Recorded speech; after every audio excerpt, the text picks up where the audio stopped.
আসসালামু আলাইকুম। সুপ্রিয় দাখিল সপ্তম শ্রেণীর শিক্ষার্থীবৃন্দরা, আশা করি তোমরা সকলে ভালো আছো। তোমরা যে যেখান থেকে দেখছো তোমাদের সকলকে স্বাগত। আমরা ধারাবাহিকভাবে ইলমে সরফের যে গঠন প্রণালীগুলো ছিল, মাউদি মানে অতীতকালের যে গঠন ফেলে মাউদির যে গঠন প্রণালী ছিল ছয় প্রকার, সেই 6 প্রকারে আমরা আজকে শেষ প্রকারে চলে এসেছি। এই প্রকারের ভিতরে আমরা কি করব, যে এখানে এই প্রকারটা কিভাবে গঠিত হয় সেটা আমরা দেখব। আগের ভিডিওগুলোতে আমরা দেখেছি কিভাবে গঠন করতে হয়, সেম দ্যাট প্রসেস। ঠিক আছে, একইভাবে আমরা গঠন করব। তো চলো, অলরেডি আমরা এখানে কি বলেছি, যে ফেয়াল দ্বারা অতীতকালে কোনো কাজ হওয়া বা হওয়ার আকাঙ্ক্ষা, মানে আরে এটা যদি হইতো, আরে ওইটা যদি হইতো, এরকম বলি না, এটা যদি বুঝায় তাহলে আমরা গঠন করব। তাহলে কিভাবে গঠন করব, চলো আমরা যদি গঠন করি এটাকে, আমরা শেষ অক্ষরে কি ওই আগের মতো একটা মাজদার নিতে হবে। ফেয়াল গঠন করতে হবে মাজদার থেকে মূল অক্ষরগুলো নিতে হবে, সেগুলোকে যুক্ত করতে হবে।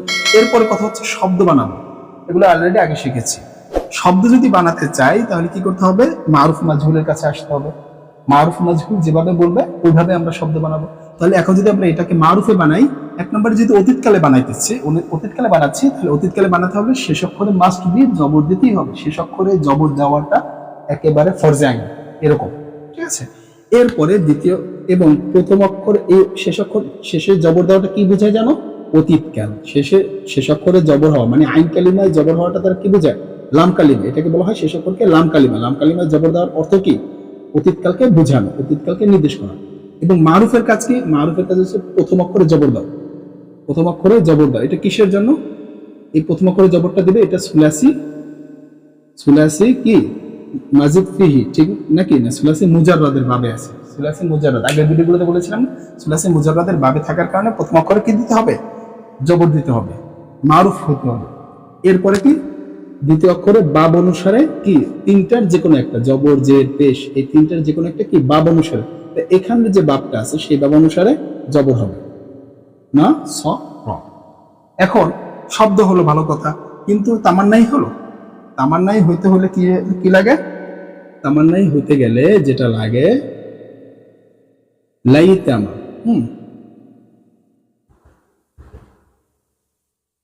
লাইতামা কি লাগে, লাইতামা, লাইতামা লাগে। ঠিক আছে, লাইতামা নাসরা, লাইতামা নাসরা, যদি সে সাহায্য করত, যদি সে সাহায্য করত, ঠিক না, অর্থটা কি হবে, যদি সে সাহায্য, কে সে কর্তা জানা আছে না, কে সে মানে কে, সলের মধ্যে কলের মধ্যেই তো।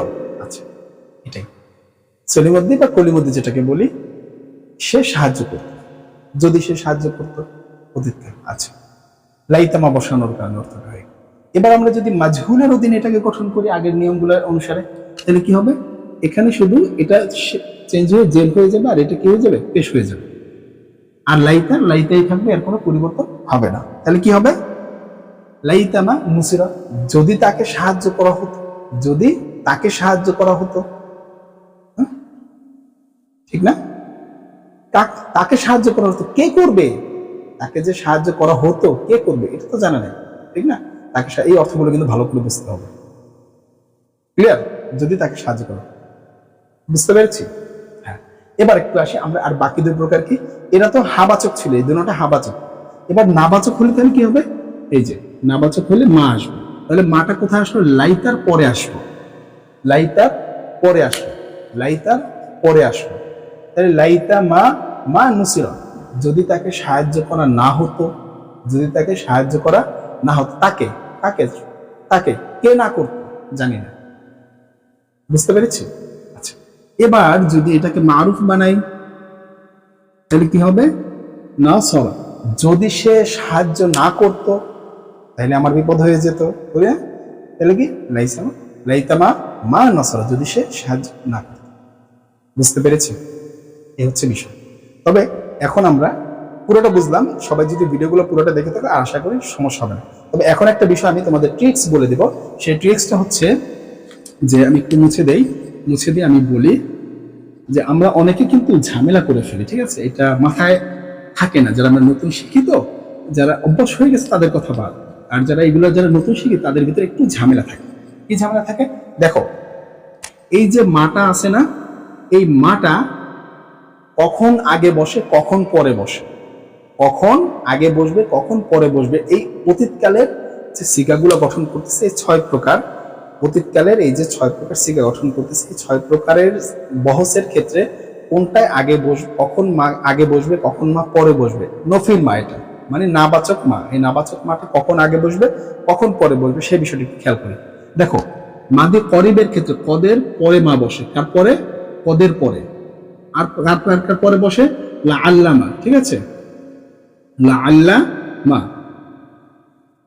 লা আল্লামা, এই যে লা আল্লাহ মায়ের পরে মা বসে, তারপরে কি লাইতা মা, তারপরে মা বসে, ঠিক আছে, লাইতা মা, লাইতা মা, এই তিনটার পরে মা বসে। কিন্তু শুধুমাত্র এক জায়গায় আগে বসে, সেটা কোনটা, মাটা, সেটা হচ্ছে কানা, সেটা কোনটা, কানা, এই একটা জায়গায় আগে বসে। যেখানে কানা দেখবো, এতে ফেল হোক বা এসএম হোক, আমরা সামনে যা কিছু শিখবো, কানা বসলেই কানার আগে বসবে মা, মানে নফি মানে নাবাচক হিসেবে যদি না বসতে হয়, নাবাচক হিসেবে যদি না বসতে হয় তাহলে কানার ক্ষেত্রে আগে বসবে, নাবাচক না যদি ব্যবহার হয় কানার ক্ষেত্রে তাহলে কানার আগে বসবে, আর এছাড়া এই যে এইগুলো এখানে পরে বসবে। এই ট্রিক্সটা কিন্তু খেয়াল রাখতে হবে, নাহলে কিন্তু ঝামেলা লেগে যাবে। ক্লিয়ার?